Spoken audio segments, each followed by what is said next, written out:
Mass cult అని చెప్పొచ్చు అనమాట. ఆ మాస్ కల్ట్ కి ఎవడైనా సరే కనెక్ట్ అయిపోయి అసలు మెల్ట్ అయిపోవాల్సి ఉందన్నమాట. అసలు మహేష్ బాబు స్టైల్ అయితే వేరే లెవెల్లో ఉంది బ్రో. పోక్రీలో చూసామన్నమాట. ఆ స్టైల్ ఆ డైలాగ్ డెలివరీ కానీ అయితే వేరే లెవెల్ అని చెప్పొచ్చు.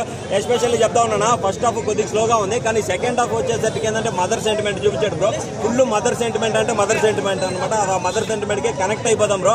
అసలు మహేష్ బాబు గారు ఎక్కువ లుంగి మీద సీన్స్ ఉన్నాయి, ఫైట్స్ ఉన్నాయి. ఆ మిర్చి ఆటలో ఫైట్లు అయితే అసలు సినిమాకే హైలైట్ అని చెప్పొచ్చు. దానికన్నా ఇంకొకటి హైలైట్ ఏంటంటే కుర్చీ మడత పెట్టే సాంగ్ ఉందన్న. ఆ సాంగ్ అయితే మహేష్ బాబు డాన్స్ అయితే ఎరగదీశాడనే చెప్పొచ్చు బ్రో. కామెడీ కూడా చాలా బాగుంది. రావు ఫస్ట్ హాఫ్ కొద్దిగా స్లోగా ఉంది, స్లోగా ఉంది. కాకపోతే ఏంటంటే మదర్ సెంటిమెంట్ వల్ల అది కొంచెం అలా మాట్లాడుతున్నారు అన్న. హనుమాన్ వేరు ఇది వేరు అన్న. ఇది మదర్ సెంటిమెంట్ అన్న. అది దేవుడి సినిమా అన్న. సినిమా అయితే మదర్ సెంటిమెంట్ వర్కౌట్ అయిందన్న. అదేంటంటే కొంచెం ఇంకా ఇంటర్వెల్ తర్వాత కొద్దిగా బెటర్ గా చేస్తుంటే బాగుంటుంది అనిపించింది. సంక్రాంతి విన్నర్ ఇంకా 2 సినిమాలు ఉన్నాయన్న చెప్పాలా. నాకు ఇప్పటి వరకు అయితే మహేష్ బాబు గారే ముందున్నారని చెప్పొచ్చు అన్నమాట.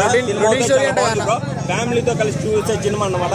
ఒకటే చెప్తాను, అత్తారింటి దారి రిలీజ్ అయినప్పుడు కానీ ఫస్ట్ హాఫ్ కానీ ఇదే మాట్లాడారు. అత్త కోసం ఏంటి ఇదే కానీ. ఈ సినిమాలో కూడా అమ్మ కోసం మహేష్ బాబు గారు ఏడుస్తారు అనమాట. ఎవరికైనా తల్లే మదర్ సెంటిమెంట్ చాలా గొప్పగా చూపించారు. దాన్ని మనం ఏంటంటే కిందకి దించలేమన్నమాట. సినిమా చూడండి, అత్తారింటి దారి స్లోగా ఎలా మూవ్ అయిందో ఈ సినిమా కూడా అదే విధంగా స్లో అవుతుంది బ్రో. సినిమా అయితే చాలా బాగుందన్న. కామెడీ అయితే హైలైట్ బ్రో. ప్రపంచంలో